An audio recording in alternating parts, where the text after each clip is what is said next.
هەر لە بارەی قسەکردن لەبارەی هەڵبژاردنەکانی پەرلەمانی فینلاندیشی لە کاندیدە کوردەکانمان لەگەڵداکەوی ڕێویش بەڕێز شەیدا سۆهرابی کاندید بۆ پەرلەمانی فینلاند دەستنجی و لەگەڵماندا بەڕێز شەیدا سۆهرابی سڵاوتان لێبێت و ئەم کاتتان باش. بەڕامی کاری کاندیدە کوردەکان چی؟ یاخود با بڵین بەڕامی کاری ئەو پارتی تۆ خۆت کاندید کردووە چییە و تا چەند دەتوانێت کار بۆ کورد بکات لە هەر شوەیەک بن لە ناوخۆی فینلاند یان لە دەروی فینلاند؟ پارتی هەمە پارتیەکی گەورەیە، یەکێکی لە گەورەکانترین پارتیە، پارتی نیشتیمانیە. بۆ هێمە چی گرینگە یەکوم چیت دەربارەی ئەکۆنۆمی کە خەڵک ئیش بکات و بە ئەو ئیشکردنە کە ماڵیات کۆکاتۆ بە ئەوە بتوانین کە خزمەتی خەڵک بکەین و خزمەتی ئەو خەڵکانە بکەین کە ناتوانن خزمەتی خۆیان بکەن. بەڵام هەمومان گەرەکە کە دەرس بخوێنن ئیشکەن، بەڵام ئەکۆنۆمی لەگەڵ سکیوریتی ئەم دووچتە زۆر گرینگە بۆ پارتی هێمە بۆ کۆکۆموش. بەڵێ ئەگەری دەرچوونی کاندیدە کوردەکان لە فینلاند تا چەندە؟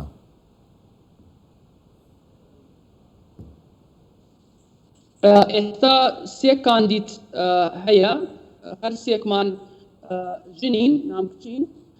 یەکێک لە شوێنی ناوی ڤاسەنڤا پیریە، شاری ڤاسە، منتیقەی شاری ڤاسە. خۆم لە ئەو شارە گەورە بووم کە لە تەمەنی 5 ساڵی داهاتم بۆ فینلاند لە ڤاسە، شارێکی بە زمانی سویدی 20 تا 25% خەڵکی زمانی سویدیە. ئیتر منش سویدیەکەم لە سویدیەکە ئەزانم.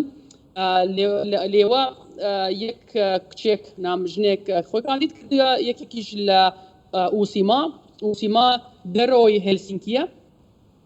دوای منیش خۆچم لە هێلسینکی خۆم کاندید کردووە بە ڕقەمی 150 خەڵکی هێلسینکی دەتوانێت دەنگ بداتە من.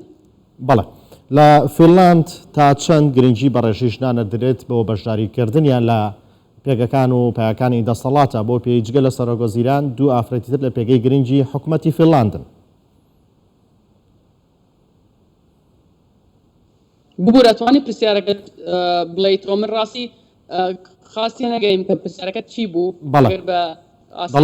بەڵێ دەڵێم لە فینلاند تا چەند گرنگی بە بەشداریکردنی ژن ئەدرێت لە پایە و پێگەکانی دەسەڵاتی فینلاند و لە پەرلەمانی فینلاند بۆ پێیکەجگە لە سەرۆگۆزیران کە ئێستا سانامارینە دوو وەزیری تری باڵا لە فینلاند ئافرەتن؟ بەڵێ فینلاند من خۆم مێژووی سیاسەتم خوێندووە، ماستەرم هەیە لە سیاسیە. فینلاند یەکێک لەو وڵاتانەیە تا نامبێژین فینلاند یەکەم وڵات و کە 1906 ئەمە 110 ساڵ پێش یەڵای کە ژن خۆی کاندید بکات و دەنگ بدات. یەکەم وڵات لە دنیا کە یەڵای کە ژن خۆی کاندید بکات و دەنگ بدا. بۆیە لە فینلاندا ینی حەقی بینی ژن و پیاو زۆر بەرزە، زۆر جوانە، فولە، شتێکی زۆر گرینگە بۆ فینلاند، چونکە کە تۆ ئەگەر نێڵی ژنان پیاوان بڕۆنە سیاسەت بۆ خۆیان ئاکتیڤ بوون، معنای ئەوەسانێکە نیوەی لە خەڵک ناتوانێ بڕۆدە پێشەوە و لە ماڵ دانیشێ نام ئەو پۆتەنشیالەوە هەستی ناڕۆتە پێشەوە. بۆیە شتێکی زۆر گرینگە بۆ فینلاند. ئێمە ئەبینین کە هەموو 4 ساڵێک کە پارلەمان دەنگدانی پارلەمان بۆ لە فینلاندا، هەموو 4 ساڵێک فرەتر ژن هاتنای پارلەمان. باوەرشم وایە کە ئەم ساڵە ینی ئەو پرۆسەنتی ژنان نزیکترێتەوە لە 50. بەڵێ بوونی کاندیدی کورد یاخود با بڵین پەرلەمانتاری کورد لە پەرلەمانی فینلاند دەتوانێت چی بۆ کورد بکات، چ لە فینلاند چ لە دەرەوەی فینلاند؟ ڕاستیوە پێیەوە چووە کە تۆ واتەنە کام پارتیە، ینی پارتیەکەت ئەگەر چەپ بێ، ئەگەر ناوەڕاست بێ، ئەگەر ڕاست بێ، فەرقەکەوە پێی ئەوە. من خۆم وامەنای پارتی نیشتیمانی، ینی من خۆم کاندید کردە لە فینلاندا بۆ خەڵکی فینلاندی، بۆ خەڵکی پەنابەری کە لە فینلاندا ئەژین و بۆ خەڵکی کوردەکانی فینلاند.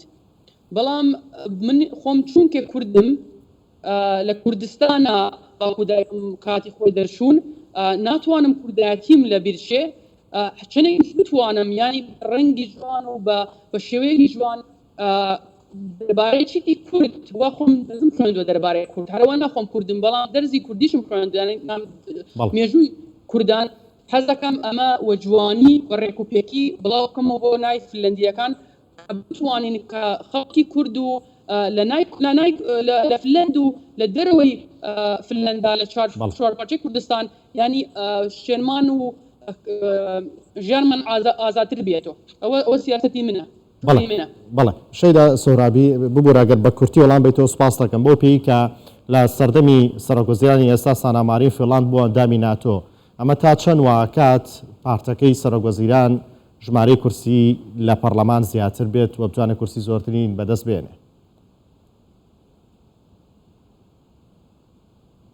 ئێستا سێ پارتی لەگەڵ یەکە ینی نام پارتی نیشتیمان کۆکۆموس نام سۆسیال دموکرات نام پێرۆسۆ مەڵایسێت پارتی فنلەندیەکان ئەم سێدانە یەکێکیان ئەیبەنەوە باشە ئەو کەسایەتە سەرۆکی فنلەند ئێمە هیوادارین کە پێتەری ئۆرپۆ سەرۆکی ئێمە بێتە سەرۆکی فنلەند نەکو سانەماڕین ئێمە 16 ساڵە لە کۆکۆموسا وا بینین کە فنلەندەشی لە ناتۆ بێت و فنلەندیەکانی شیشانیاندا کە ئەمە شێنمان لە ناتۆیە ئەمە هیوادارم شتەکە ئاوێنە دەرێک.